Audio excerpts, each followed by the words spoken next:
Hello everyone, स्वागत है आप सभी का इस वीडियो में। तो आज की इस वीडियो में हम देखने वाले हैं क्लास 10th साइंस 2023 और 2024 का पूरा सिलेबस हिंदी मीडियम में। जितने भी स्टूडेंट क्लास 10th में है वह 2024 में एग्जाम देने वाले हैं बोर्ड का, तो उनके लिए यह वीडियो वेरी इंपॉर्टेंट है। आपको स्टूडेंट विषय पढ़ने से पहले सिलेबस पता होना चाहिए ताकि आपको पता चल सके कि हमें इस सब्जेक्ट में कौन कौन से टॉपिक पढ़ने हैं। तो स्टूडेंट वीडियो का आप अंत तक जरूर देखिएगा ताकि आपको पता चल सके कौन से चैप्टर से कितने नंबर के क्वेश्चन आएंगे, वह कौन कौन से टॉपिक हमें इस सब्जेक्ट में पढ़ने हैं। सो स्टूडेंट बुक में इसको देख करके आप अभी टिक कर लो कि कौन कौन से हमें टॉपिक को पढ़ने हैं। स्टूडेंट आइए अब हम देखते हैं। तो यहाँ पे आप देख सकते हैं, यहाँ पे हमारा क्या है, विषय विज्ञान, जो कि यह कक्षा 10 का है। इसमें यहाँ पे दिया गया है, इसमें 70 अंक की लिखित परीक्षा एवं 30 अंकों का मासिक टेस्ट। यहाँ पे 70 अंक की जो होगी लिखित परीक्षा होगी, यानी कि आपको जो बोर्ड का एग्जाम देना होगा वह 70 नंबर का आपको बोर्ड का एग्जाम देना होगा।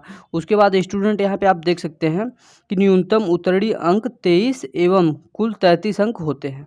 तो इस प्रकार से आपने देखा। उसके बाद स्टूडेंट यहाँ से अब हम स्टार्ट करते हैं। यहाँ पे हमारा क्रम संख्या दिया गया है, यानी कि किस यूनिट से हमें कौन कौन सी चीज़ें पढ़नी है। उसके बाद यहाँ पे हमें पूर्णांक दिया गया है।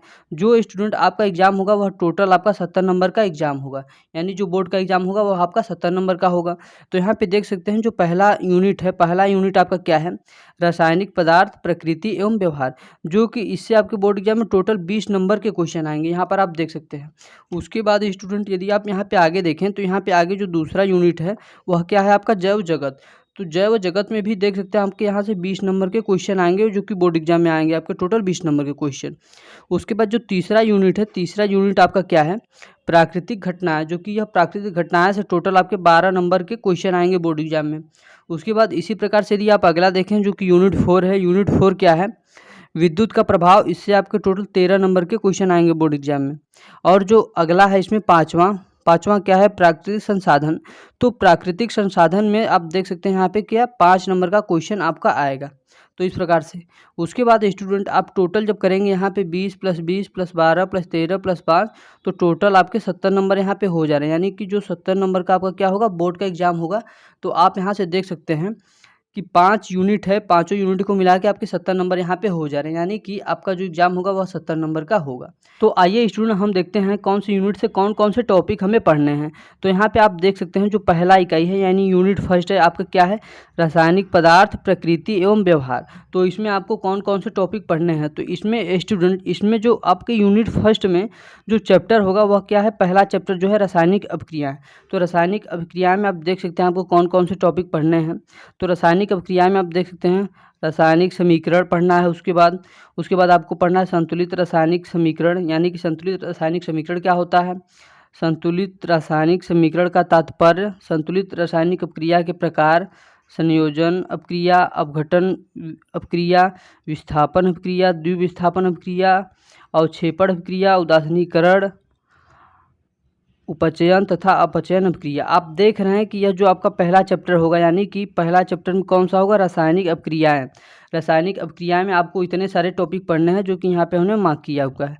उसके बाद स्टूडेंट जो आपका दूसरा चैप्टर होगा, दूसरा चैप्टर आपका क्या होगा, अम्ल, क्षार तथा लवण। तो आप यहाँ पर देख सकते हैं कि अम्ल, क्षार तथा लवण में कौन कौन सी चीज़ें आपको पढ़नी है।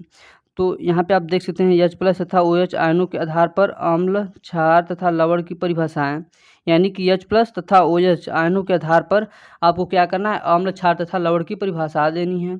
उसके बाद आगे सामान्य गुणधर्म, उदाहरण तथा उपयोग, pH पैमाना की अवधारणा और लघुगणक से संबंधित परिभाषा।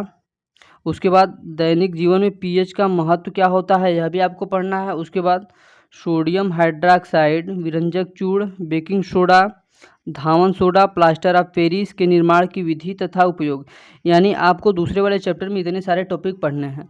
और इसी में स्टूडेंट आपका जो है अगला तीसरा चैप्टर है, जो कि आपका तीसरा चैप्टर आपका नाम से होगा, धातु एवं अधातु के नाम से होगा इस प्रकार से। तो इसमें भी आप देख सकते हैं आपको कौन कौन से टॉपिक पढ़ने हैं। तो इसमें स्टूडेंट आप यहाँ पे देख सकते हैं धातु एवं अधातु वाला जो चैप्टर है उसमें से आपको कौन कौन से टॉपिक पढ़ने हैं। धातु तथा अधातु के गुणधर्म, आयनिक यौगिकों का निर्माण तथा गुणधर्म। उसके बाद आपको क्या पढ़ना है, सक्रियता श्रेणी, धातु कर्म की आधारभूत विधियां, संक्षारण तथा उसका निवारण। यानी कि आपको धातु एवं अधातु वाले चैप्टर में यहाँ से लेकर के यहाँ तक टॉपिक जितने भी दिए गए हैं सारे टॉपिक आपको पढ़ने हैं। उसके बाद स्टूडेंट इसी में आपका अगला आ जाता है जो कि चौथा है। चौथा चैप्टर क्या है? कार्बनिक यौगिक। तो कार्बनिक यौगिक में आप देख सकते हैं आपको कौन कौन से टॉपिक पढ़ने हैं।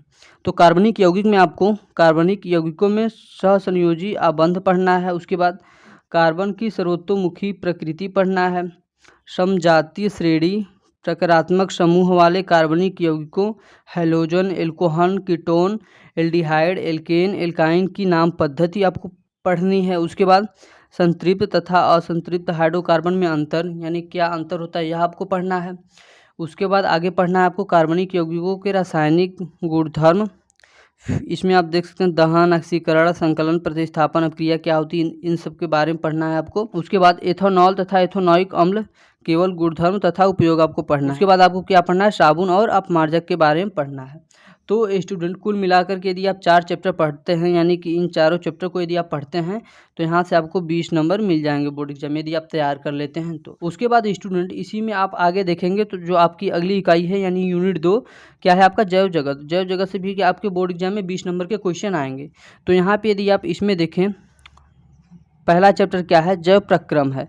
तो जैव प्रक्रम में आप देख सकते हैं आपको कौन कौन सी चीज़ें पढ़नी है। सजीव पौधों तथा जंतुओं में पोषण, श्वसन, परिवहन तथा उत्सर्जन की मूलभूत अवधारणा यानी कि यह सारी घटनाएं कैसे होती हैं। उसके बाद जंतुओं तथा पौधों में नियंत्रण एवं समन्वय के बारे में पढ़ना है। उसके बाद पौधों में दिशिक गति, पादप हार्मोनों का परिचय पढ़ना है। जंतुओं में नियंत्रण एवं समन्वय, तंत्रिका तंत्र, ऐच्छिक पेशियाँ तथा अनैच्छिक पेशियाँ, प्रतिवर्ती क्रिया, रासायनिक समन्वय, जंतुओं में हार्मोन। यानी आपको क्या करना है? जैव प्रक्रम में इतने सारे आपको टॉपिक पढ़ना है। इसी में जो स्टूडेंट जो आपका अगला चैप्टर होगा, अगला चैप्टर क्या है? प्रजनन। तो प्रजनन में कौन कौन सी चीज़ें आपको पढ़नी है आइए देखते हैं। तो स्टूडेंट प्रजनन में आपको जो चीज़ें पढ़नी है, जंतुओं तथा पौधों में प्रजनन यानी जंतुओं तथा पौधों में प्रजनन किस प्रकार से होता है, लैंगिक तथा अलैंगिक दोनों के बारे में पढ़ना है। उसके बाद आपको पढ़ना है प्रजनन स्वास्थ्य आवश्यकताएं तथा परिवार नियोजन की विधियां, सुरक्षित यौन एवं HIV AIDS, प्रसूति एवं जनन स्वास्थ्य यानी इन सब टॉपिक के बारे में पढ़ना है। उसके बाद आनुवंशिकता क्या होता है, मेंडल का योगदान, लक्षणों को वंशागति के नियम, लिंग निर्धारण, परिचय। यानी आपको इतने सारे टॉपिक इस दूसरे वाले चैप्टर में क्या करने हैं? पढ़ने हैं इस प्रकार से। उसके बाद स्टूडेंट यहाँ पर आगे आ जाता है, आगे आप देख सकते हैं जो कि आपका यूनिट 3 है। तो यूनिट 3 में आपको क्या पढ़ना है? प्राकृतिक घटनाएं, संवृत्तियाँ, जो कि यहाँ से आपके 12 नंबर के क्वेश्चन आएंगे। तो आइए इसके देखते हैं कौन कौन से चैप्टर पढ़ने हैं। तो इसमें आप आगे देख सकते हैं यहाँ पे क्या पढ़ना है। वक्र पृष्ठ द्वारा प्रकाश का परावर्तन, गोली दर्पणों द्वारा प्रतिबिंब बनना, वक्रता केंद्र, मुख्य अक्ष, मुख्य फोकस दूरी, दर्पण सूत्र निगमन नहीं है, सिर्फ आपको ये क्या पढ़ना है? फार्मूला पढ़ना है। उसके बाद आपको आवर्धन पढ़ना है। उसके बाद इसी में जो अगला चैप्टर क्या है आपका? अपवर्तन है। यानी जो दूसरा चैप्टर होगा वह क्या है? अपवर्तन। तो अपवर्तन में कौन कौन सी चीज़ें आपको पढ़नी है? तो यहाँ पे आप देख सकते हैं अपवर्तन में आपको पढ़ना है अपवर्तन के नियम, अपवर्तनांक, गोलीय लेंसों द्वारा अपवर्तन, गोलीय लेंसों द्वारा प्रतिबिंब का बनना, लेंसों द्वारा प्रतिबिंब बनाने के नियम, लेंस सूत्र। आपको यहाँ पे दिया गया है व्युत्पत्ति आवश्यक नहीं है, यानी कि आपका डेरिवेशन आपको इसमें नहीं पढ़ना है। आवर्धन लेंस की क्षमता, यानी इतनी सारी आपको टॉपिक पढ़ना है। उसके बाद इसी में स्टूडेंट आगे आप देख सकते हैं जो कि नेत्र से आपका एक चैप्टर होगा अलग से। तो नेत्र वाले चैप्टर में आपको कौन कौन सी चीज़ें पढ़नी है? मानव नेत्र में लेंस का कार्य, यानी जो मानव का नेत्र है उसमें लेंस का कार्य क्या होता है, दृष्टि दोष एवं निवारण, गोली दर्पण तथा लेंसों का अनुप्रयोग, यानी गोली दर्पण और लेंसों का अनुप्रयोग यानी प्रयोग कहाँ पर हम करते हैं। उसके बाद प्रिज्म द्वारा प्रकाश का अपवर्तन, प्रकाश का विक्षेपण, प्रकाश का प्रकीर्णन, दैनिक जीवन में अनुप्रयोग, यानी अनुप्रयोग आपको पढ़ने, यानी कि इतने सारे टॉपिक आपको पढ़ने हैं जो कि यूनिट 3 था। अब उसके बाद जो आपका आता है इकाई 4। इकाई 4 जो है, इकाई 4 में क्या है, विद्युत का प्रभाव। इकाई 4 में आपका पहला चैप्टर आ जाएगा विद्युत का प्रभाव। तो विद्युत के प्रभाव में स्टूडेंट आपको कौन कौन सी चीज़ें पढ़नी है, तो आपको पढ़नी है विद्युत धारा, विभवांतर तथा विद्युत धारा, यानी विभवांतर और विद्युत धारा क्या होता है। इसमें आपको पढ़ना है ओम का नियम, प्रतिरोध, प्रतिरोधकता कारक, उसके बाद जिन पर किसी चालक का प्रतिरोध निर्भर करता है, यह आपको टॉपिक पढ़ना है। उसके बाद प्रतिरोधों का संयोजन, जो कि प्रतिरोधों को दो प्रकार से जोड़ा जाता है, श्रेणी क्रम व समांतर क्रम, यानी दोनों आपको पढ़ने हैं।